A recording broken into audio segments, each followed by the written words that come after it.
Fala aí pessoal, começando mais um vídeo. Dessa vez a gente vai falar um pouquinho sobre a CIFA, né, que é a Síndrome do Impacto Femoroacetabular, né? É uma causa muito comum aí de dor no quadril em jovens, né, acomete bastante atletas ali, a faixa etária é entre 18 a 50 anos, né, então é uma faixa etária um pouco grande ali. Então começando, vamos falar um pouquinho sobre as características, né, dessa patologia. Tá? Então a gente vai falar um pouquinho sobre características, a gente vai falar sobre a etiologia, né, os principais sinais e sintomas ali relacionados a ela. A gente vai falar sobre a morfologia que a gente tem, né, morfologia Kahn, Pincer ou Mixer. Vai dar um geralzão sobre a avaliação e também sobre o tratamento e processo de reabilitação ali, beleza? Então, basicamente vai ser isso. Em relação às características, né, a gente tem que a CIFA, né, ela tende a ter uma maior incidência, como eu já falei, maior em indivíduos jovens. E aí a faixa etária ela varia, mas principalmente ali, né, a gente for pegar ali a faixa etária que os artigos trazem, é que a maior prevalência é entre indivíduos com 18 a 50 anos, que é bastante gente, tá? Uma característica, ela é de início insidioso, né, ou seja, ela começa do nada, de repente, um dia a pessoa começa a sentir dor. Geralmente, a dor surge sem histórico de trauma, né, então isso já é importante. Se a gente na anamnese, o paciente ele relata uma dor que começou de início insidioso, não tem histórico de trauma, e essa dor ela tende a aumentar, né, principalmente durante os movimentos de adução e rotação interna do quadril, a gente desconfia de uma CIFA, tá? Lembrando que não é só isso, né? A gente tem uma tríade para ter o diagnóstico da CIFA, mas são fatores que estão relacionados. E uma característica, né, ainda em relação à dor, é que essa dor ela pode ser na região da virilha, então o paciente pode relatar uma dor na virilha, uma dor na região da lateral da coxa e também uma dor na região glútea, tá? Então confunde bastante com outros sintomas. Então, lateral da coxa, a gente falou da bursite trochantérea, né? Posterior, a gente desconfia de sacro ilíaco. Então, muitas vezes ela pode ser confundida com outras patologias, tá? Então, essas são algumas características da CIFA, né, da Síndrome de Impacto Femoroacetabular de modo mais geral, beleza? Em relação à etiologia, a gente tem que a etiologia ela é idiopática, né? Então não se sabe exatamente, né, qual a causa das morfologias que a gente encontra, mas geralmente ela está relacionada ali com uma sobrecarga, né? Se a gente for pensar em indivíduos atletas ali, tem relação com uma sobrecarga, ou ela pode ser, né, pode surgir ali de forma secundária, por exemplo, a uma fratura de fêmur, né? Então o indivíduo pode ter uma fratura de fêmur e, secundariamente, ele pode desenvolver uma alteração morfológica em decorrência dessa fratura, tá? Então, esses são alguns dados ali em relação à etiologia, tá? Mas, em geral, a etiologia tende a ser idiopática, não se sabe exatamente o porquê que ela surge, tá? Em relação aos principais sintomas que o paciente tem, né, sinais e sintomas que a gente encontra,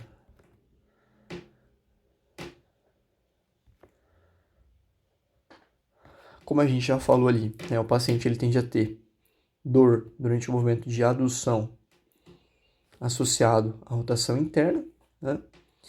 Essa dor, ela vai ser uma dor ali, que a gente chama de dor em C, né? Então uma característica é essa dor em C, que vai acometer tanto a região anterior, quanto lateral, quanto posterior. Então o paciente ele relata, ele faz como se fosse um C na lateral da coxa, né? Então uma dor anterior, lateral e posterior, né? Intraarticular.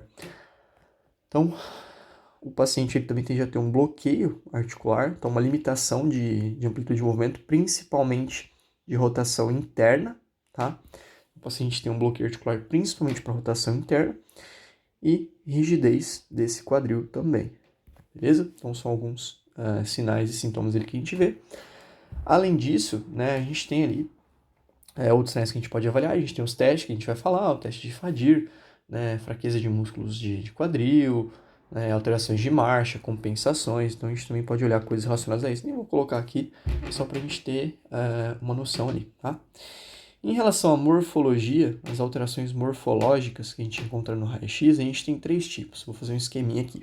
Bom, então aqui eu fiz 3 desenhos aqui só para a gente entender sobre essa morfologia, tá? Então, quando a gente fala da síndrome do impacto, significa que a gente tem um impacto. A gente viu lá na aula de revisão de biomecânica que a gente tem o acetábulo, né, nessa região, e a gente tem a cabeça do fêmur se articulando no acetábulo, e a gente tem o colo do fêmur ali. E essa região precisa estar livre para que a gente tenha os movimentos, né, gerais ali do quadril. No caso da morfologia, a gente pode ter 3 morfologias diferentes. A gente tem as alterações que a gente chama de alterações em pincer, morfologia em pincer, onde a gente vai ter um crescimento, um aumento das bordas acetabulares, e aí quando a gente tem os movimentos, a gente tem um pinçamento, né, ali por conta desse acetábulo que está aumentado, limitando os movimentos, né, causando rigidez e dor ali durante o movimento. A gente pode ter a morfologia, que a gente chama de morfologia Kahn, onde a gente tem uma alteração morfológica nessa região de colo e cabeça femoral. Então, a morfologia Kahn ela vai ser na cabeça e no colo do fêmur, né? A morfologia Pincer ela vai acometer o acetábulo. E a gente pode ter uma outra morfologia que a gente chama de morfologia mixer, né? Alterações morfológicas do tipo mixer ou mista, né? Onde a gente vai ter tanto Kahn quanto Pincer. Beleza? Então essas são as principais alterações que a gente vai encontrar no raio-x ou na radiografia ali desse paciente. Beleza? Quando a gente fala de diagnóstico, o diagnóstico da síndrome de impacto, ele vai envolver 3 coisas importantes, né? Então a gente tem dentro desse diagnóstico os sintomas, né? E a gente já falou um pouquinho sobre eles, né? Eu vou citar de novo, quanto mais a gente fala, mais a gente grava, né? Então, dor de início insidioso, então uma dor que surge de repente, né? Associado ali sem histórico de trauma, né? No caso, rigidez ou travamento em determinadas amplitudes. A gente viu ali que gera uma diminuição da mobilidade, então limitação principalmente durante os movimentos de adução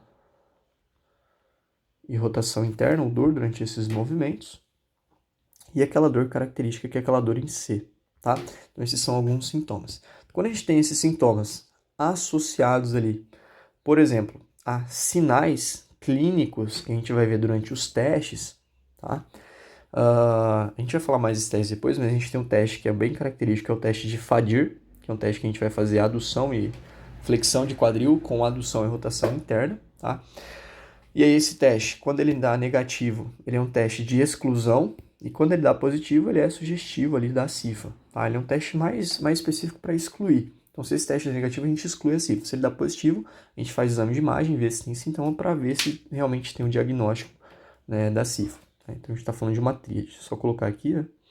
Então, sinais, sintomas. Outros sinais que a gente vai ter: diminuição da força muscular, diminuição da amplitude de movimento, né? A gente pode ter outras coisas, alterações de marcha, um Faber positivo. O Faber não é tão específico, mas pode estar associado, mas esses são os principais, tá?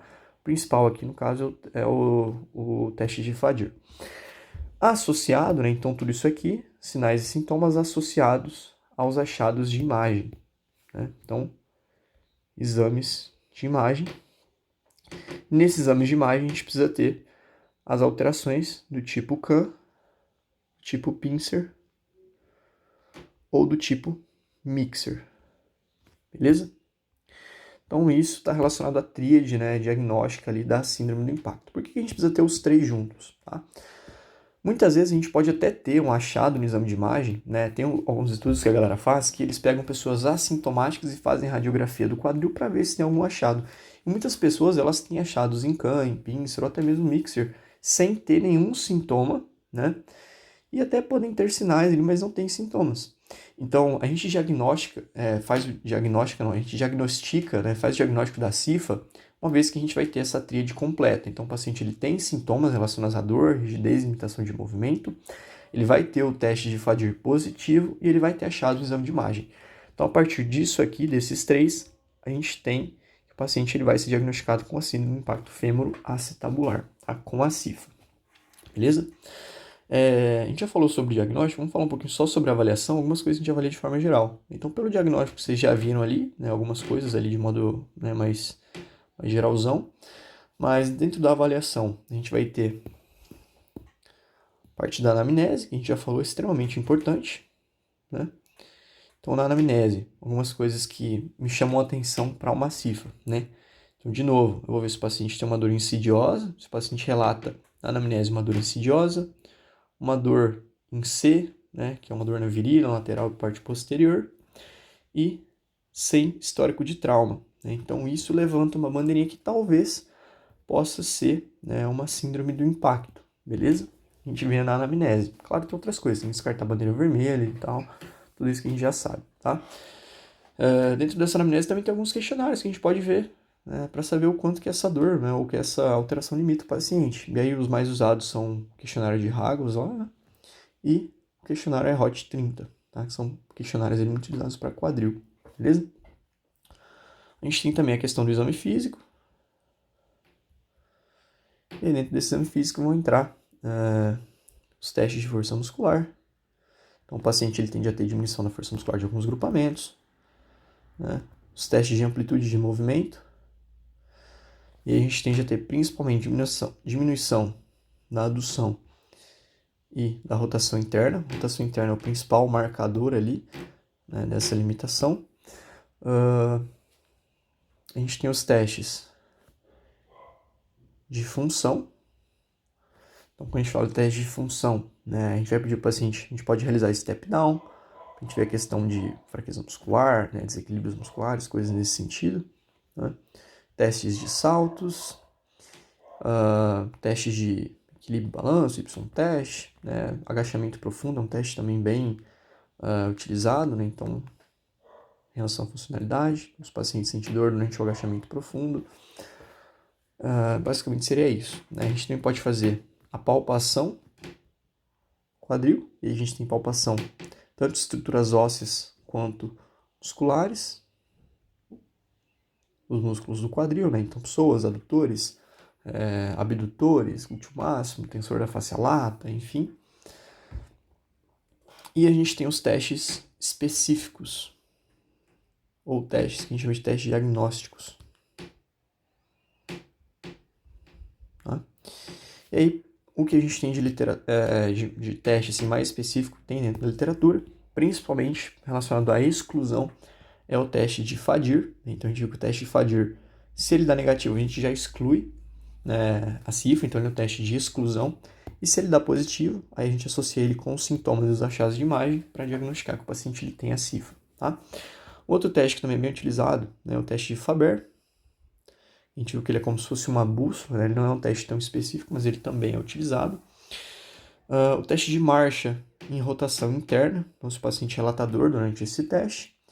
E o agachamento profundo, que a gente já falou ali que é um teste mais funcional, né? Mas aqui, em relação aos testes diagnósticos, o teste diagnóstico principal é o teste de Fadir. Lembrando que ele é um teste de exclusão, mas se ele dá positivo, associado aos outros ali, a gente diz que esse paciente tem né, ele auxilia no diagnóstico. Tá? Então, de forma bem geral mesmo, só para a gente contextualizar algumas coisas que a gente avalia algumas coisas que a gente vê nessa avaliação. Tá? A ideia é a gente ter uma ideia do que a gente avalia.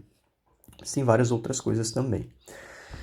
E aí, em relação ao tratamento, uma vez que a gente viu que o paciente ele tem essa tríade, né? Muitas vezes o tratamento ele vai ser um tratamento cirúrgico, tá? Porque a gente está falando de uma alteração morfológica, então isso vai limitar bastante, né? Principalmente se a gente está falando de um atleta, então o procedimento cirúrgico ele vai envolver a artroscopia do quadril, então vai fazer a raspagem ali naquelas regiões onde a gente teve um aumento ósseo, né? Então a principal cirurgia é a artroscopia do quadril, certo? A gente pode ter associado lesões condrais, né? Enfim, lesões de labrum, né? Então é uma cirurgia um pouco complexa, tá? E aí, né, uma coisa que a gente viu também é que a cirurgia ela é indicada após o tratamento conservador. Né? Então, muitas pessoas não precisam da cirurgia. Às vezes, o tratamento conservador lhe dá conta. Né? Então, se a pessoa fez o tratamento conservador e o tratamento conservador ele não teve resultado em até 3 meses, então mais de 3 meses de tratamento conservador já é indicado a cirurgia, tá? Sem resultado, ou seja, sem melhora da função, sem diminuição da dor. Em relação ao tratamento conservador, ele vai envolver, né, toda a questão de educação desse paciente, né, tanto em relação à educação em dor, né, e também educação em relação a orientações para esse paciente se manter ativo, né. Então, a gente sabe que a inatividade física ela traz vários prejuízos relacionados à capacidade funcional e física, né, e piora da dor. Então, o exercício, de modo geral, o movimento, ele é uma forma de tratamento. O tratamento conservador também vai focar na questão do alívio dos sintomas, né? Então a gente faz muitas técnicas de mobilizações articulares, coisas nesse sentido, técnicas de analgesia para diminuir esses sintomas. Está relacionado também com a modificação de hábitos. Então, quando a gente fala de modificação de hábitos, por exemplo, relacionados à postura, então a pessoa que tem a CIFA, é importante que ela evite ficar, por exemplo, com as pernas cruzadas, né? Porque isso aumenta o movimento de adução e rotação interna. Alguns movimentos nas fases iniciais eles não são tão indicados, tá? E em alguns casos esse paciente ele pode se beneficiar do uso de alguns medicamentos, tá? Enfim, então não vou falar de qual, isso é a parte mais médica vai decidir, mas de modo geral, tá? Dentro desse tratamento ali conservador, como a gente falou, né? Então o que a fisioterapia vai fazer? Se a gente for pensar na questão da fisio, a gente pode dividir em fases, né, esse tratamento conservador. Então, dentro da fase de reabilitação, esse paciente. Então, a gente tem uma fase de modulação de sintomas, para ficar mais didático, né, vamos dividir em duas fases: modulação de sintomas e a fase de recuperação da função.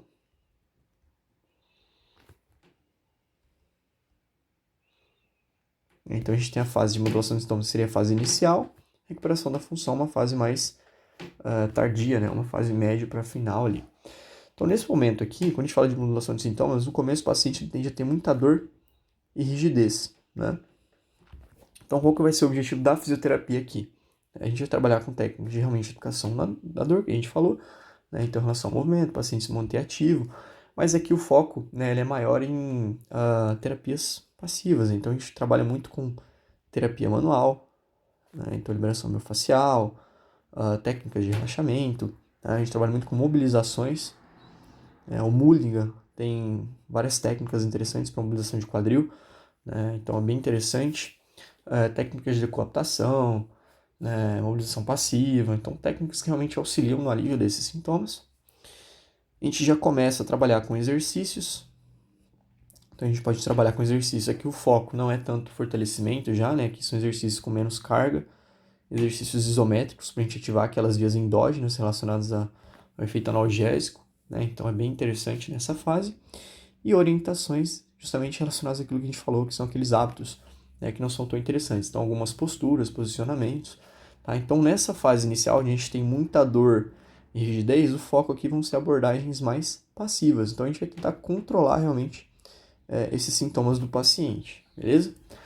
Na fase de recuperação funcional, a gente já tem menos dor, né? Então, o paciente ele já tem menos dor e tem um pouco mais de funcionalidade, né? Então, a gente conseguiu diminuir um pouco aquela rigidez. Então, o paciente ele já tem mais função. E aí a gente vai começar a trabalhar, né? A gente continua fazendo a parte de educação e orientações, né? Só que aqui a gente já começa o tratamento mais focado em exercícios, né? Então, a gente vai focar ali em exercícios tanto para melhorar a mobilidade desse paciente, né? Quanto exercícios relacionados ao fortalecimento muscular, ou ativação muscular, beleza? Esses exercícios, eles não vão ser esses exercícios específicos só para o quadril, né? Então, a gente sabe que a gente tem que fortalecer tanto a musculatura local ali de quadril, quanto músculos mais globais, né? Então, fortalecimento de core ali principalmente, beleza? Exercícios de quadril associados ao exercício de core, eles oferecem uma melhora nos resultados. Além disso, a gente vai trabalhar com terapia manual, né? E também continua fazendo as mobilizações. Só que aqui nessa fase, de modo geral, né, quando a gente fala de reabilitação funcional, a gente está falando mais de abordagens ativas, que seria aquele hands-off ali, deixar o paciente fazer os exercícios, beleza? Então a gente tem abordagens mais ativas. E aí o foco, né, nesses exercícios ali, a gente está falando de exercícios já podem ser concêntricos, excêntricos, né?